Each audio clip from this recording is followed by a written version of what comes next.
Welcome to the Oxford Clay Pottery Podcast. I'm Catherine Tomlinson and I founded an eco-conscious pottery company called Oxford Clay. Now, I don't just make pottery, I make resources such as books and courses for other potters who want to be more eco-conscious in their pottery practice. And that's what this podcast is all about. It's about me sharing everything I've learned with you, and I can't wait to get started. Let's go!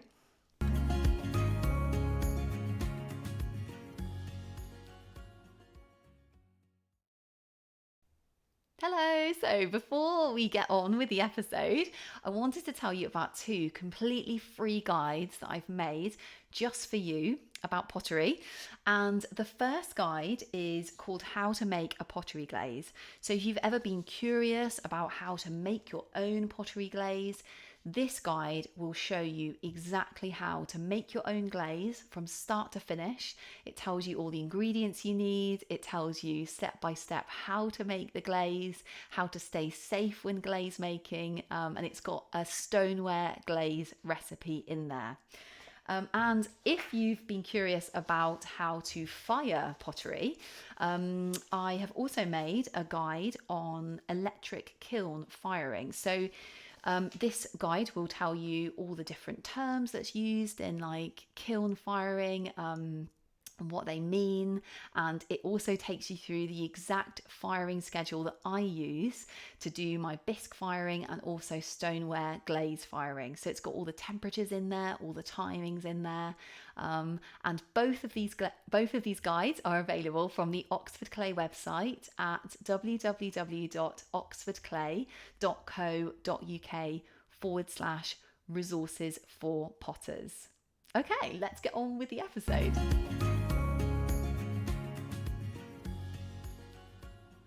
Okay, so welcome back to the Oxford Clay Pottery Podcast. I'm Catherine Tomlinson, and in today's episode, we're going to run through the next incredible 8 items that are non-pottery equipment that I've actually found in catering shops or DIY shops or garden centres, that I've just been like using in pottery that I found really, really helpful and I wanted to share with you. So yeah, we've done the first 8 in the episode before, and we'll do like the next 8 things now, 16 in total, 16 really cool things that you can use in your own pottery practice that I've been using. So let's get on with the next 8. Okay, so the next thing is, again, similarly on the catering note, I have been using, since the beginning of making anything with pottery, I have been using a silicone spatula. And these are originally made for cooking. When you're like baking, it enables you to get all the mixture out of the bowl and stuff.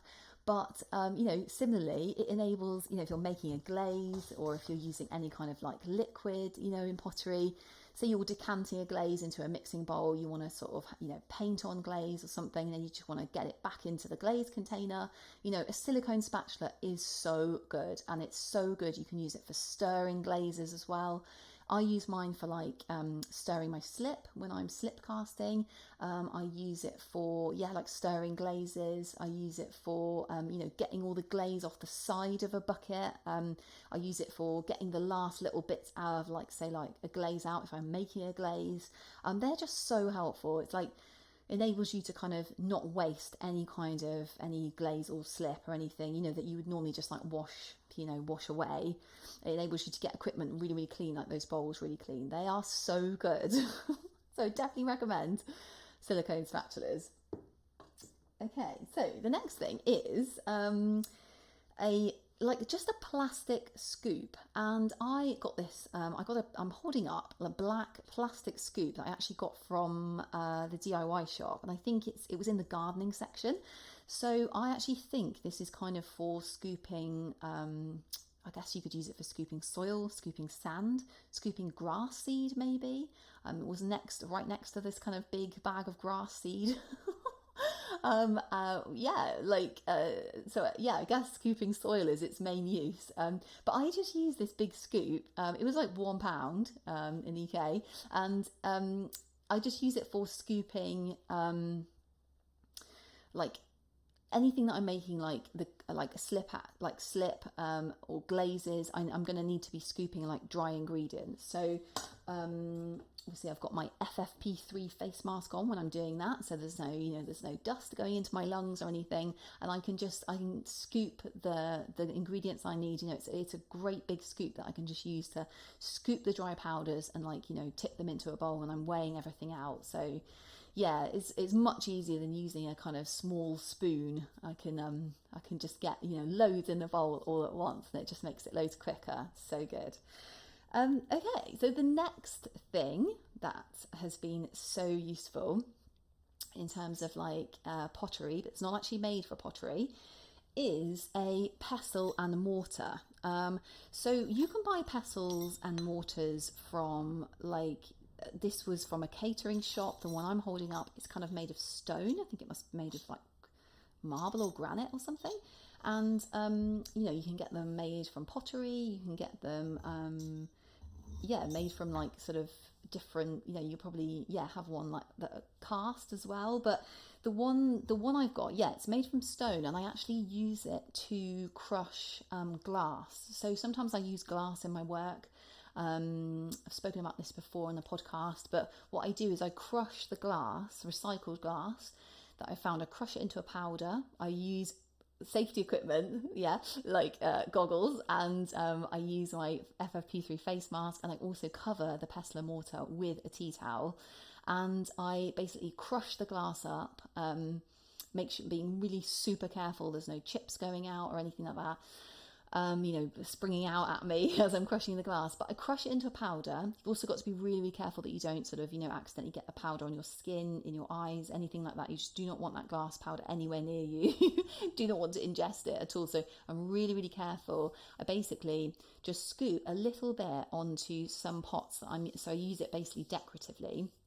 And I brush it into some crevices that I've made in pots. So for example, I stamp lettering into a pot, and then I just brush a little bit of the glass powder in, and in the kiln it all melts into the lettering and creates a kind of a sort of even glass surface on top, and it just looks so beautiful. So the reason I crush the glass first is that you can get a really even layer of glass if you do that. So if you just put big bits of glass in, it does melt, but you kind of just want a fine powder will just melt into kind of a really nice layer.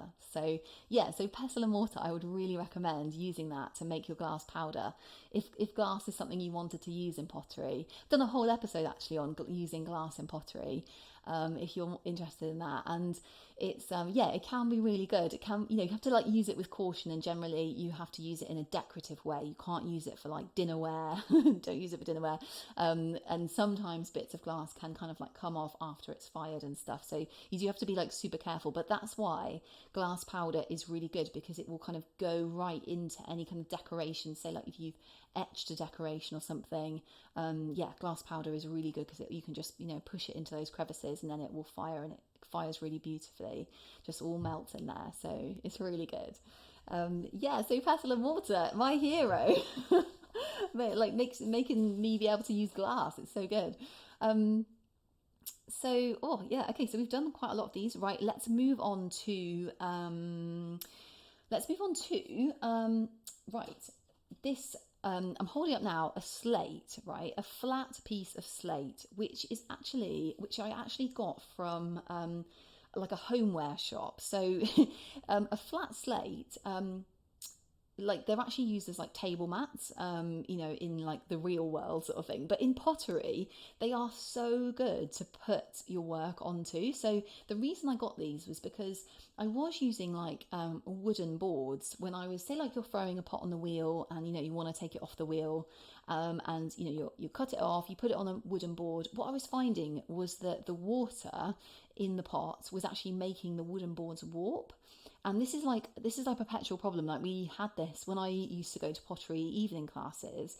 We used to have exactly the same thing. We had some boards that were warped, some that were less warped and stuff.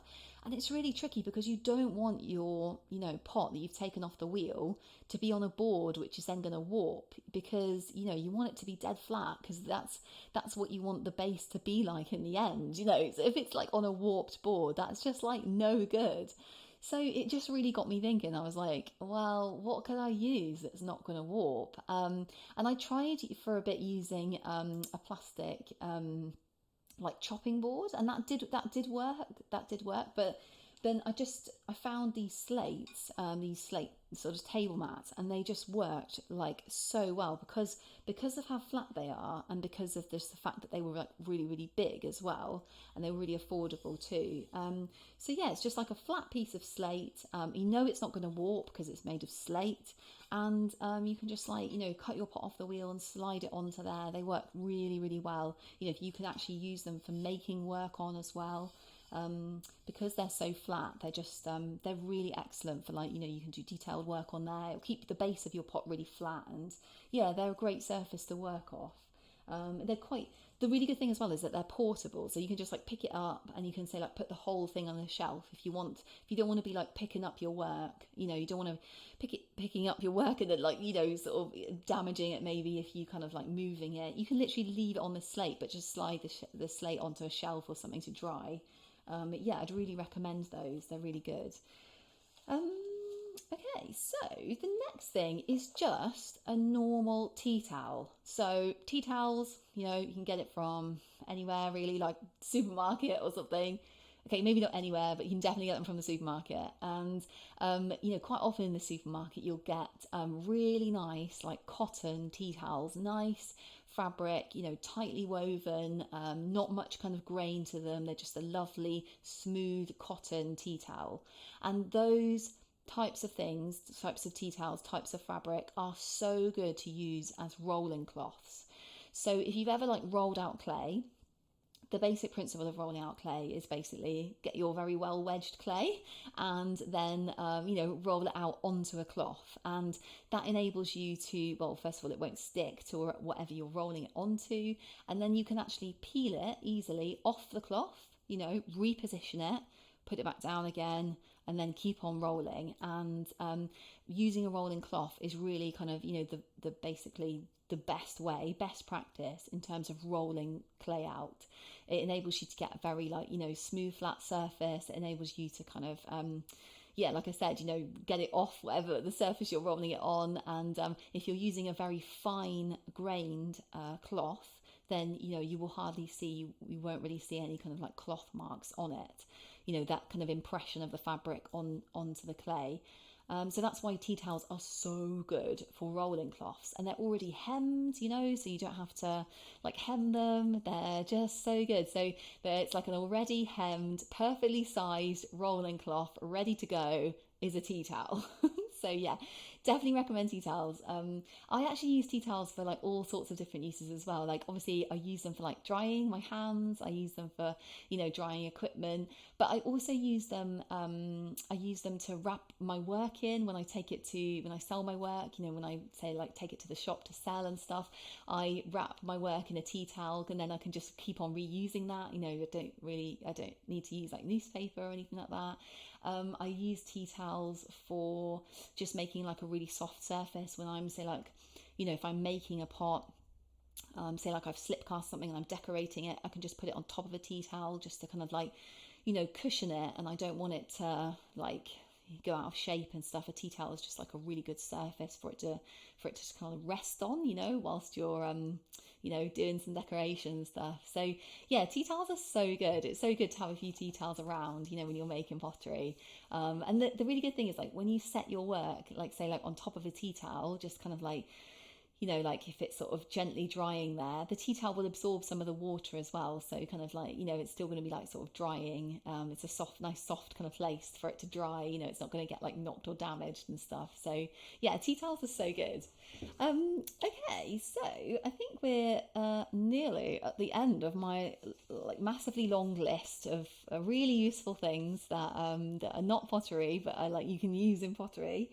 And yeah, okay, so I think we've just got two more things. So the first one is again one of these, like, absolute pottery staple things, and that is I don't know if you've seen them, but they're like these flexible buckets that you can get. So I think they're intended for, like, use in the garden.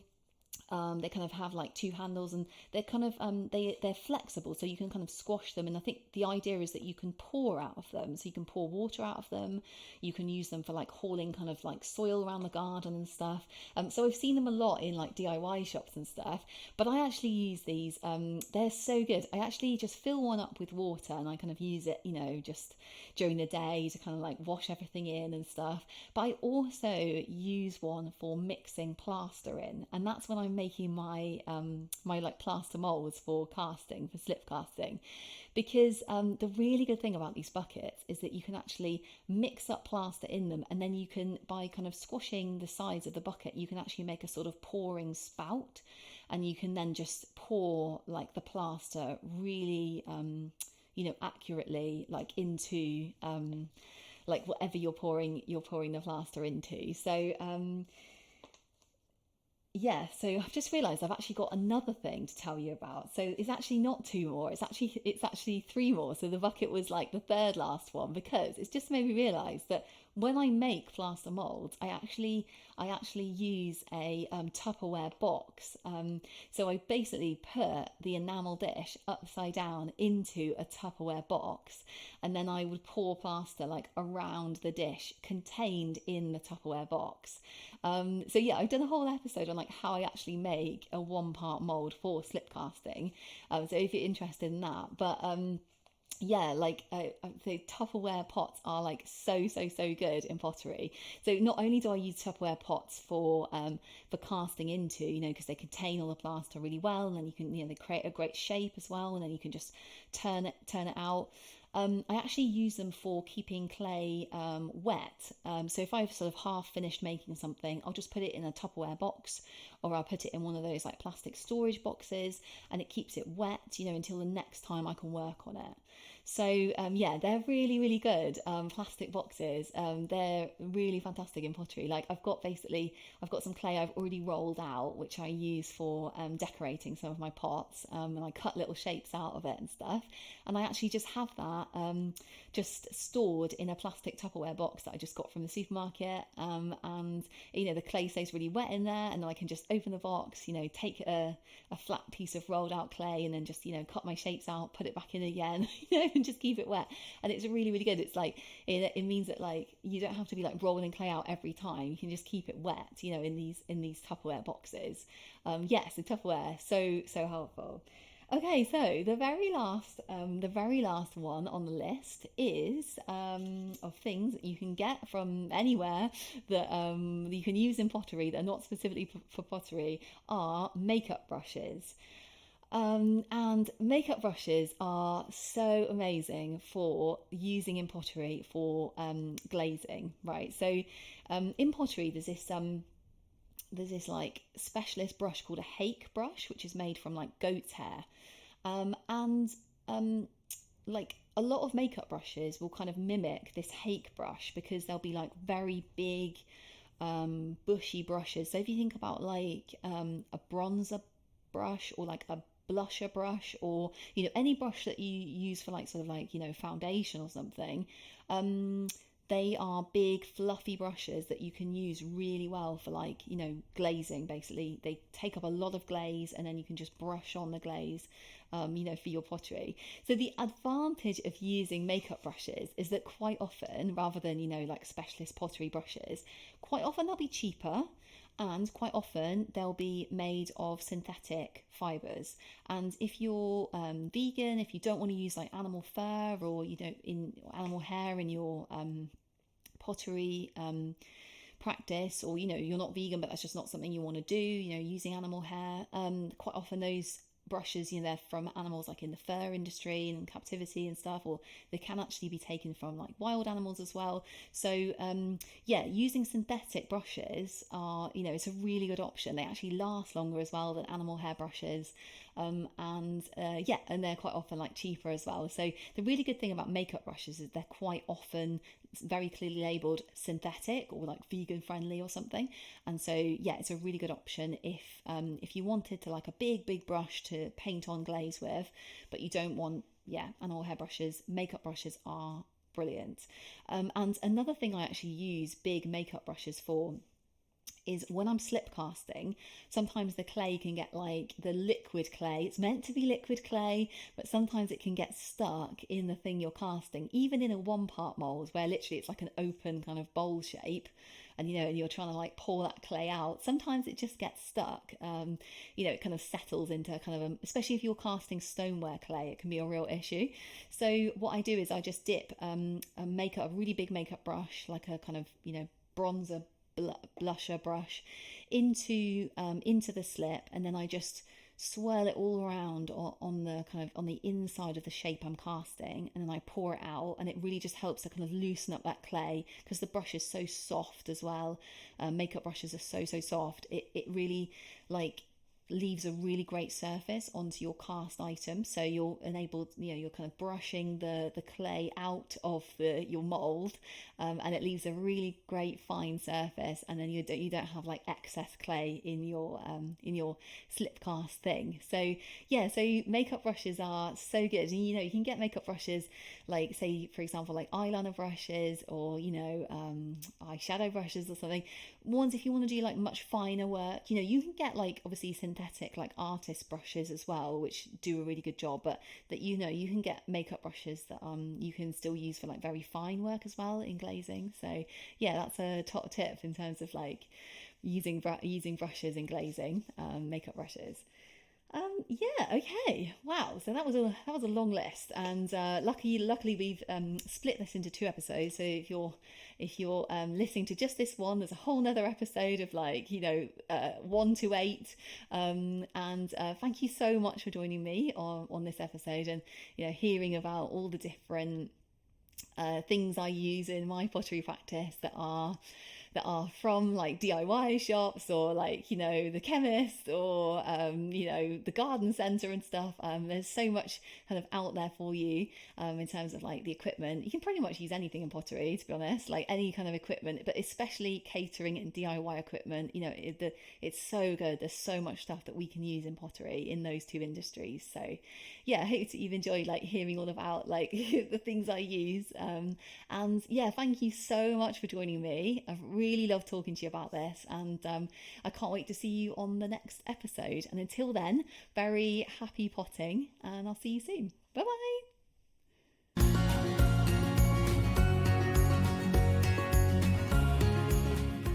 Thank you so much for joining me for the Oxford Clay Pottery Podcast. If you're interested in learning more about Oxford Clay or eco-conscious pottery, there's so much for you on the Oxford Clay website. There's books, e-courses, there's a blog on there, loads of other podcast episodes, and I can't wait to share it with you. The web address is oxfordclay.co.uk. I'll see you over there.